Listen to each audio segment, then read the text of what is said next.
Nearly 6 months after the man charged with her mother's murder killed himself in his jail cell, the daughter of a prominent New Jersey radio host has spoken out.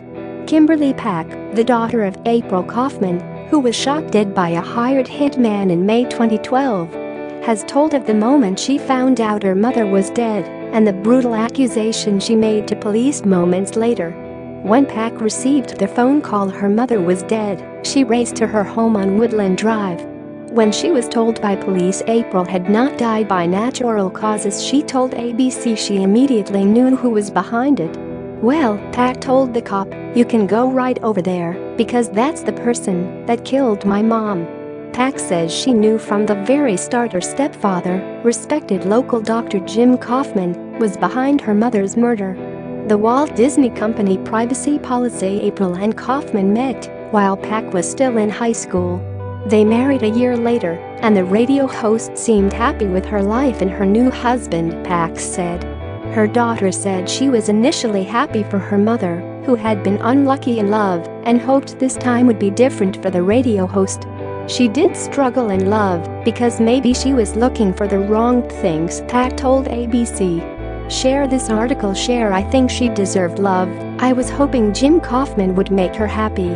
But as the couple continued their lives together, Kauffman's tales of his time in the military, his Green Beret, and serving in Vietnam were exposed as lies.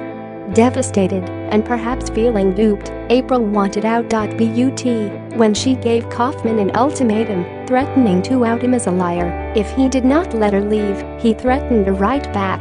Pack says her mother told her his response to her threats was, "If you tell anybody, I will go nuclear on Kimberly and the children." Kauffman may have been more concerned about being outed over the alleged opioid drug ring he ran with the local Pagan biker group.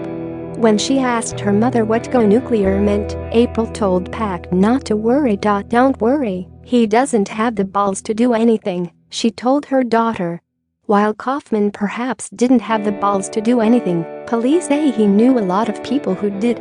Kauffman had allegedly been distributing OxyContin to the Pagan Motorcycle Club, and prosecutors allege he propositioned a number of individuals to murder April Kauffman, including a man named Francis Milholland.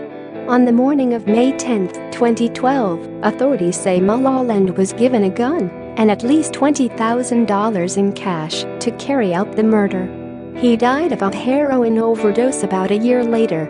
Kauffman was arrested last summer following an armed standoff with police at his medical practice, 5 years after the murder. Kauffman was charged with murder in addition to racketeering related to the illegal distribution of narcotics through his former medical practice. Authorities said he brandished a handgun as agents executed a search warrant and said, "I'm not going to jail for this." A hostage negotiator soon persuaded him to surrender. On January 26, 2018, Kauffman, 68, was found dead in his cell at 9:20 a.m. in what authorities termed an apparent suicide at the county jail in Kearney. According to NJ.com, Kauffman suffocated himself and a 6-page suicide note was discovered. He was not on suicide watch. Kauffman didn't hang himself, but instead tied something around his neck and laid face down on his bunk. As a result, it appeared he was still sleeping and staff doing rounds didn't notice anything wrong until he didn't respond. Kauffman had long maintained his innocence, a stance his attorney, Louis Barbone, repeated just weeks before his death. Kimberly Pack will speak with ABC's Deborah Roberts on 2020's Friday, June 22 at 10 p.m. Eastern Time.